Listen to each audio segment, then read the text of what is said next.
মৃত্যু অনেক দূরে, মৃত্যু দূরের বিষয়, কাছে নয়। কিন্তু করিম মনে করত মৃত্যু নিকটে। আল্লাহকে ভয় করত, আল্লাহকে ভয় করত, জাহান্নামকে ভয় করত। পুলসিরাত পার হতে পারবে কি পারবে না ভয় করত। আল্লাহর বান্দা যখন ঘুমায়, চক্ষু দুইটা বুঝে, হঠাৎ করে করিমের দৃশ্য তার চোখের সামনে ভেসে ওঠে, আর ঘুমাইতে পারে না। সারা দিন সারা রাত্র জল্পনা কল্পনার মধ্যে চলে যায়। হঠাৎ করে এমন একটা কল্পনা করে, আহারে করিম তো নামাজ পড়ছে। হাদিসে শুনিস আল্লাহ রসুল বলছেন, কবরের মধ্যে গেলে তিনটা প্রশ্ন করা হবে। কয়টা? জোরে বলেন। তিনটা প্রশ্ন করা হবে। মান রাব্বুকা, ও দয়ার মালিক, করিম তো নামাজ পড়ছে, যদি তুমি জিজ্ঞাসা করো তোমার রবকে, করিম তো জবাব দিতে পারবে, আমি তো নামাজ পড়ি নাই, রোজাও রাখি নাই, হজ করি নাই, যাকাতও দিই নাই, আমি কি জবাব দেব? ওমান দিনুকা, করিম তো জবাব দিতে পারবে, তার দিন ইসলাম, আমি তো দিনের মধ্যে থাকি নাই, ইসলামের মধ্যে থাকি নাই। ইমাম সাহেবরা ডাকছেন, মুসল্লিরা ডাকছেন, কত মানুষে ডাকছেন, করিমও ডাকছেন, আল্লাহর পথে আসো, কিন্তু আমি তো যাই নাই, আমি কি জবাব দেব? ওমান হাজার রাসূল, যখন জিজ্ঞাসা করা হবে এই লোকটাকে তুমি চিনোনি, আমি তো মুহাম্মাদের ধর্মের মধ্যে ছিলাম না, আমি তো মুহাম্মাদকে অনুসরণ করি নাই, আমি রাসূলকে বুঝি নাই, শিখি নাই, আমি কেমন করে জবাব দিব? কল্পনা জল্পনা চলতেছে। কিছুদিন পরে রাশেদ ইন্তেকাল করেন, দাফন কাফন সব শেষ হয়ে যাবে।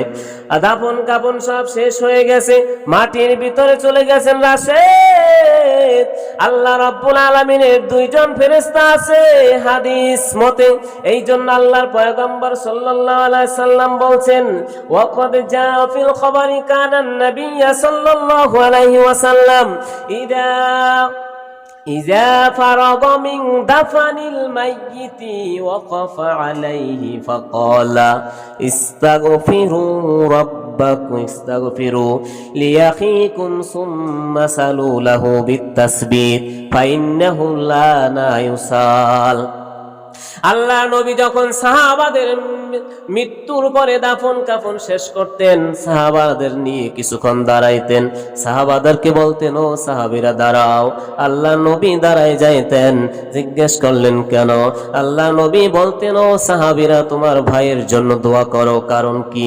তোমার ভাইকে এখন আল্লাহর পক্ষ থেকে দুইজন ফেরেশতা আসবে, মুনকার নাকির, সওয়াল করবে, প্রশ্ন করবে, মান রব্বুকা ওমান দিনুকা ওমান হাজার রাসূল। এই ব্যক্তিকে তিনটি প্রশ্ন করবে। তোমার ভাই যেন ঈমানের উপরে স্থির থাকতে পারে, সেই জন্য রব্বুল আলামিনের দরবারে ক্ষমা করো, প্রার্থনা করো। জোরে বলুন সুবহানাল্লাহ।